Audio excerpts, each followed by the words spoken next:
Bonjour, c'est la reine de Séba. Je vais entrer dans le vif du sujet.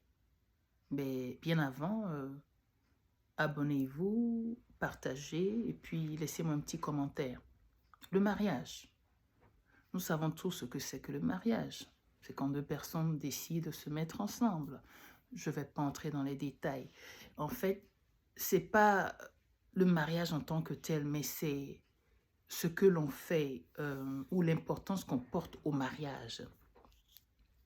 J'ai constaté que nous sommes, je me mets là-dedans, nous sommes plus portés sur l'événement, en fait.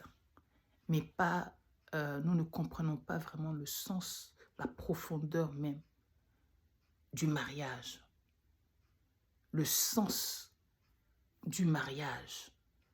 Les actes, les sacrifices qui se font dans le mariage.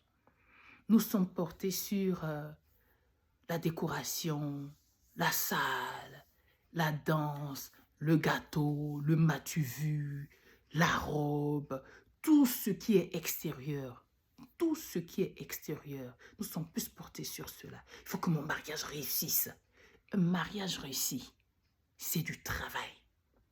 Le mariage commence après tous ces événements. Quand vous commencez à vivre ensemble. Parce que là, maintenant, vous allez commencer à vous frotter. Là, c'est la réalité, là. Avant le mariage, chacun, vous savez, au début, quand deux personnes commencent à se parler, là, on essaie de montrer le côté parfait, c'est-à-dire les défauts, là, on cache ça. Vous n'avez pas remarqué ça? On fait ça beaucoup. Même pour rire, nous, les femmes, pour rire, on veut rire avec style. Quand on commence à se mettre à l'aise, on ouvre la mâchoire, on se met à l'aise. Mais au début, on veut tellement être au point que on cache beaucoup de choses et vice-versa. Et donc, ce que moi, je conseille à mes sœurs ou même à mes frères,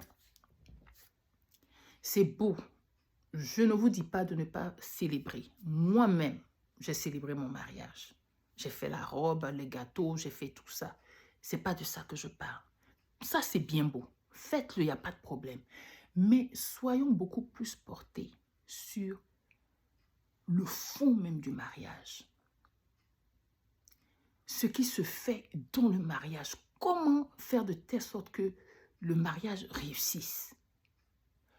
Et on a toujours dit ici, avant de se marier, rassurez-vous que vous avez rencontré des gens qui vont vous donner des conseils et tout. C'est très, très, très important. Encore, il faut rencontrer la bonne personne ou les bonnes personnes.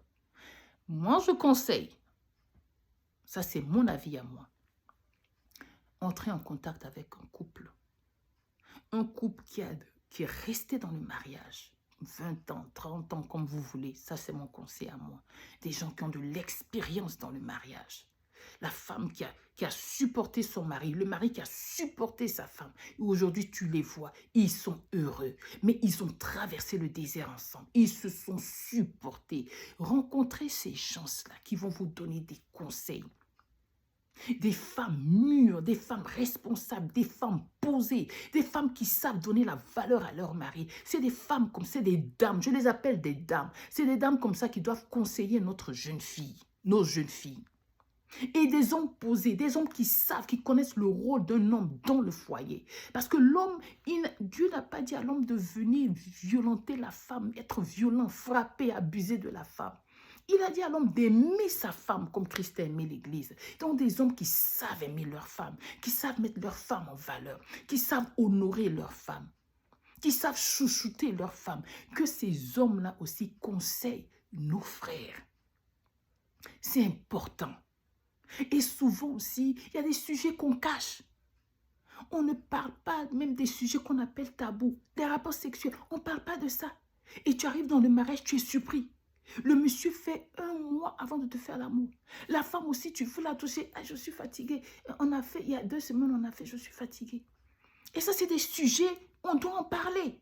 Vous devez, chacun doit connaître sa fréquence. C'est-à-dire, il y a des femmes qui sont, excusez-moi, je ne sais pas d'être vulgaire, Mais ici, on appelle ça high libido. Leur niveau de libido, je ne sais pas si c'est comme ça en français, c'est élevé. Il y a des femmes qui, en tout cas, elles aiment ça. Elles aiment que ça se fasse fréquemment. Je parle des rapports sexuels. Imagine que tu es quelqu'un, par exemple, ton mari n'a pas ce genre de libido. Lui, son truc de libido, là, c'est bas. Il y aura une insatisfaction. Et donc, il faut connaître ces choses-là pour créer la balance.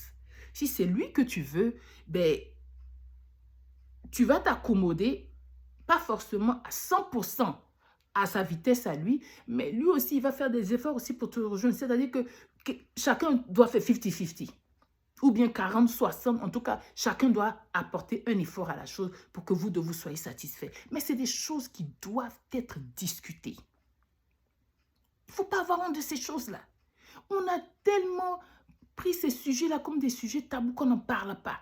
Et tu arrives dans le mariage, au début, le monsieur, il va essayer de faire comme il a commencé comme ça.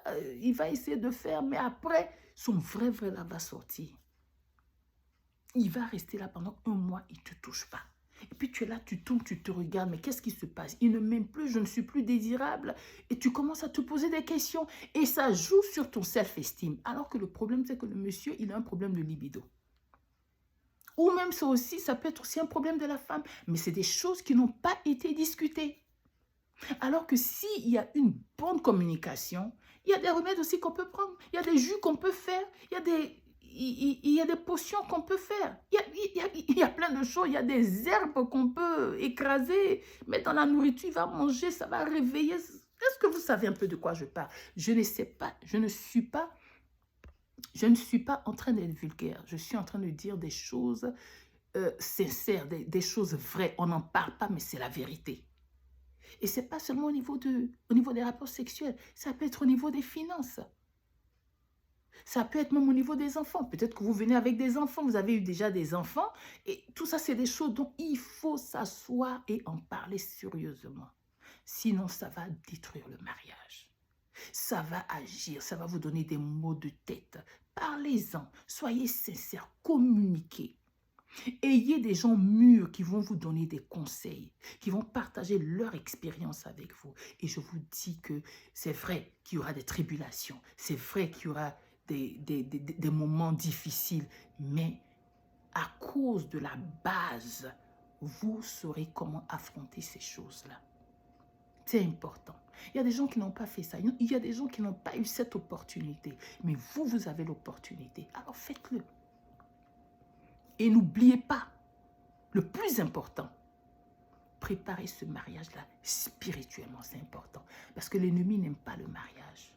Parce qu'à deux, vous allez multiplier. Vous allez multiplier. À deux, vous allez remplir la terre. À deux, vous allez progresser. Vous allez élargir votre tente. Alors l'ennemi va tout faire pour vous séparer. Donc c'est important de prier ensemble. C'est important d'intercéder. C'est important de demeurer dans la prière. C'est important d'avoir comme fondation, comme base, Jésus-Christ. Alors, c'est mon conseil d'aujourd'hui. Je vais revenir, on va aller plus en profondeur. C'est juste un début. Je vais partager mon expérience à moi-même avec vous, pourquoi pas. Et je vous assure, nous aurons un merveilleux moment. Je vais apporter des gens aussi qui vont partager leur expérience.